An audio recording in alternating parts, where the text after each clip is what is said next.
Hello my friends, Commissar Bro here today with Epic Manager. Create your own adventuring agency. That's right. You're probably like, well, thanks for, blowing my eardrums out just now, and don't you worry, that is what I'm here for, okay? So, what is this game? Well, it's an early access game. Essentially, it's kind of like, it keeps getting described like as being similar to Football Manager. And I would actually say that's a pretty damn close comparison. But I would also say that it's obviously very different at the same time. If I had to put like kind of a combination of games together, I would say it's like a roguelike managing RPG simulator, essentially, because you still fight battles and stuff like that in an RPG manner, but you have to draft your adventures. In a way, it actually kind of makes me think of Blood Bowl Chaos Edition too, like just with the managing aspects of it. Obviously not the actual play style or even the type of game it is, but for some reason it just makes me think of Blood Bowl as I play it. Like I said, Chaos Edition, not the second one, which has a little bit less campaign stuff in it, or at least managing stuff, as opposed to how the other one used to be. But anyway, that's aside the point. So you probably just want to see the game at this point, and you know what? I hear you. I hear you. So what we're going to do is we're going to go ahead and take a look at this. I'm going to show you, we're going to skip past the intro scene, but I'm basically going to show you like how it starts out, and kind of the overall feel of how the game works. Alright, so here we are. First we have our little scouting agent, that's right, who pretty much, tells us the story. He's kind of like the narrator slash tutorial guy. So you start out, you gotta make your agency name. We are going to make our agency called CB's Agency. That's right. And we're gonna make the colors red and white. Sure, why not? You can also change your patterns. There's not a whole bunch of stuff to choose from. Currently, again, this is early access, so I imagine there's just some stuff they plan on adding in later, but there we go, it's good enough for now. Now, after you choose your color and your name, you basically are answering these little personality assessment questions. There's only 2 right now, so basically while traveling the road, you see a merchant being attacked by a swarm of angry goblins with spears. I can't talk. What do you do? That's a great question. What do we do? Do we charge the goblins? Or do we wait until the goblins leave and then we try to heal the merchant? Or do we cast a spell on the goblins and then run away? Well, let's be honest. You know what I do? I'm going to charge the goblins. I'm going to go straight at them, right in the face. For your services to the crown, the king has offered to grant you the reward of your choice. What would you choose? Or what would you ask, anyway? To become the richest noble in Astraeus? To become the most glorious warlord in history, or to distribute the riches amongst the poor people of the realm? I would do, I don't know, I'd probably do this one, but we're going to go with to become the most glorious warlord in history. Oh, jeez. Alright, so basically this is the draft, and what's going to happen is, the Shovel Knight's going to get picked, of course, yeah, of course he does. The Shovel Knight gets picked. And then the Rogue Legacy dude's going to be the second one, yeah, of course he is. Alright, so those 2 have been picked. Phenomenal. 2 other games, Dungeon Lights, really, if you played those before. So, you've got quite a selection of classes to choose from, all with different stats and whatnot. As we can see, the Warrior is a focus of combat and combat, primarily combat. This is his stats that he will gain if he levels up. But the basic stats as they stand are combat, which determines the strength of your adventurer's physical attacks. The agility, which determines how quickly adventurers will act in combat. Essentially, it's like your initiative in a sense. And it affects your dodges and crit hits. So basic stuff for those. Arcana determines the strength of adventurers' magical attacks. Basic stuff. And Charisma influences how quickly adventurers regenerate action points in combat. Finally, HP.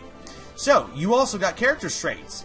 In this case, this guy is actually a zombie slayer. He gets 10% damage bonus against zombies. Phenomenal! He gets a little bio, too. And you get to see his first active skill. So, we can look around. You see we've got a warrior, we've got a monk, we got a spell sword, and a captain for the fighting classes. For the agility focuses, we've got ranger, rogue, druid, thief. And then for arcana, we've got warlock, witch doctor, mage, priest. And finally, for charisma, we've got paladin, smuggler, sorcerer, and bard. That's right. And like I said, all these people are randomly generated every time you play, so they're going to have different types of stats. In this case, this dude is a Ratman Slayer and a Scholar. That's right. All stats get a +10 bonus during level up. Oh, that's actually pretty cool. Let's take a look at this Paladin. He's rude and has a weakness to fire, so is he really all that great? I don't know. I think we're going to go with a Captain. He's gifted, +10% to his Arcana stat, and he has command. The Captain uses leadership skill to give a command to an ally, providing the target with additional action points. Phenomenal. So we're going to pick him as our draftee. Boom. Shadowbane Springfeather. And the names in this game are just hilarious. So when you draft people or you purchase people, essentially they have a contract, they have a level, they have, in this case, his epicness level. Yeah. So this dude's pretty good, and he's got some starting items. He doesn't have as much as I normally would get, but whatever, no big deal. Let's get in there. And we're actually going to skip the tutorial this time. But we will, for the sake of this, yes, disable feature, enable new hint highlighting. Yeah, I'm cool with new hints. A royal summon Cassius Ironmark. Alright, so this is the game. You start out in a tiny little village, and then you have to create your party. So we're going to click here. We're going to click here to add one, and we're going to add Mr. Shadowbane Springfeather. Phenomenal. Alright, he is good to go, so let's deploy him. We're going to deploy him at the only city we can go right now, which is this one. Then we're going to click here. We're going to click our move button right there, and we're going to click right there. Phenomenal. So, thank you. Okay. Alright. So, we're going to go ahead and move right along to here. It's going to take us 2 turns to get there, so let's end the first turn and see what happens. Nothing happens, so we didn't get a random encounter. Basically, when you move, there's always a chance for... Okay, alright. I thought I said disable tutorial. Did I say skip tutorial? I think I didn't. I must not have. Anyway, so basically, this dude's going to move here, and it's going to be pretty cool. And we're gonna try to get there without dying. That's basically our first quest. There we go. So we found Fame. Awesome. And then we're going to get a quest here. Yeah, we're going to proceed. So basically, it's going to be a little fight. This is the actual quest. Skip. Yep. I know how to play. Thank you. Alright, so this is who we're fighting. This gentleman here, who's named only Sparring Partner. Now, because our dude's a starter, and he doesn't have any backup, he's basically only going to have his little 1 attack. So we're going to click 1, and we're going to smack him upside the face. Good hit. Alright, as you can see right there, it took action points to do that. And each thing has an action point cost. For example, command would cost 6, attack would cost 3, and to use an item would cost 2. Alright, so let's go ahead and end our turn. And we regen 3 action points. So we're just going to go in and go for another hit. Whap, getting right in the face. Going to end our turn again. That dude's going to use his attack twice. Ooh, nasty.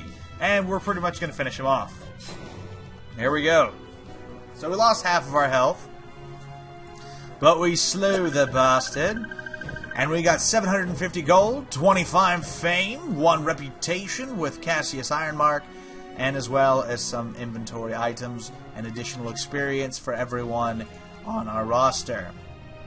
So, now that you've basically seen the very bare minimum basics of the game, there's a whole bunch of stats here in regards to like cost. You can actually research, you can recruit, you create portals between cities. You can only have so many portals open at a given time. As you can see right here, I can only have 5, but I have 2 currently available. Now, the goal of this game is essentially to become the greatest agency in the land, and it's pretty fucking hard. I'm going to be straight honest with you. It's pretty hard to do that. Like, I mean, I've only played a little bit so far, and I've only literally survived past the first trimester. So basically, what that means is every 12 weeks, your agency gets evaluated based on how much fame it has earned as opposed to the other agencies around you. As you can see here, there are 12 agencies in the Bronze League. And basically, to go on to the next league, you have to be within the top 3 by the time that you get through all the trimesters in a year. So it's really hard. And this game is pretty difficult because these dudes will not sit around waiting for you to beat them. They will sit there and gain fame and whatnot themselves doing quests. And a lot of the starter quests in this game are a little difficult. So expect to lose people, because you will lose people. People cost money, so we're going to go ahead and show that real quick on how scouting works. This is a basic scout that that pretty much just did, and we get 3 choices here of people that we can recruit on this turn. H. Hammerleaf, W. Slateforge, and M. Havenseeker. I kind of am digging this guy here, H. Hammerleaf. And he is a mage, as we see, but he's got... Oh, so that's his spells, Arcane Nova. Cool. So... basically, you would negotiate with the people that you're trying to recruit. You would negotiate their salary. At 29 gold every week, there's a 100% chance he's going to agree to that, especially with a 24-week contract. But that's kind of expensive if you ask me, so I'm going to chug that down to about 17. 17, we still have a 54% chance of success with a 32% chance of rejection and a 14% chance of failure altogether. Now, we could tweak a little bit of stuff here, like, for example, the sign-in bonus. If we want to just go ahead and pay them now, it saves money in the long run. Or we can do like a 36-week contract, or we can do just a 12-week contract. I think I'm just going to do a 24-week contract, and I'm going to pay him 20% of it now. Yeah, see, look at that. Seems like a pretty good offer. Make him the offer. He declined. He's outraged. He's pissed.